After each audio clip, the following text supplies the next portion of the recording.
Hey guys, ഇന്ന് നമുക്ക് നോക്കാം ഒരു ദിവസം വെളിയിൽ നിന്ന് മാത്രം കഴിച്ചാൽ എത്ര രൂപയാകും. ഇപ്പോൾ സമയം രാവിലെ 8 മണി. റൂമിലെ അടുപ്പ് പുകയാത്തത് കൊണ്ട് നേരെ വെളിയിലേക്ക്.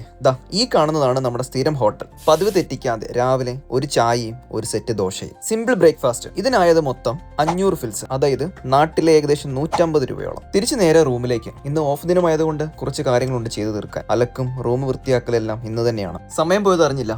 ഉച്ചയായി. വെളിയിൽ ഇറങ്ങിയാൽ കരിഞ്ഞു പോകുന്ന ചൂടാണ്. പക്ഷേ വിശപ്പല്ലേ വലുത്. നേരെ പോയത് തൊട്ടടുത്തുള്ള ഹോട്ടലിലേക്ക്. ഉച്ച സമയമായതുകൊണ്ട് നല്ലൊരു ചിക്കൻ ബിരിയാണി വാങ്ങിച്ച് കഴിക്കാമെന്ന് വിചാരിച്ചു. ഫുഡ് നന്നായിരിക്കുന്നു. ഉച്ച ഭക്ഷണത്തിന് ചെലവായിരിക്കുന്നത് ഏകദേശം 750 ഫിൽസ്, അതായത് നാട്ടിലെ 225 രൂപ. ഫുഡും കഴിച്ച് നേരെ തിരികെ റൂമിലേക്ക് ചെന്ന് കിടന്നൊരു ഉറക്കം. ഇന്നത്തെ ദിവസത്തെ ഏറ്റവും സന്തോഷമുള്ള പരിപാടി. അങ്ങനെ രാത്രി 10 മണിയായിരിക്കുന്നു. രാത്രി ഭക്ഷണം നമ്മൾ ലഘുവായി കഴിക്കുന്നത് കൊണ്ട് 2 ചപ്പാത്തിയും കുറച്ച് കറിയും.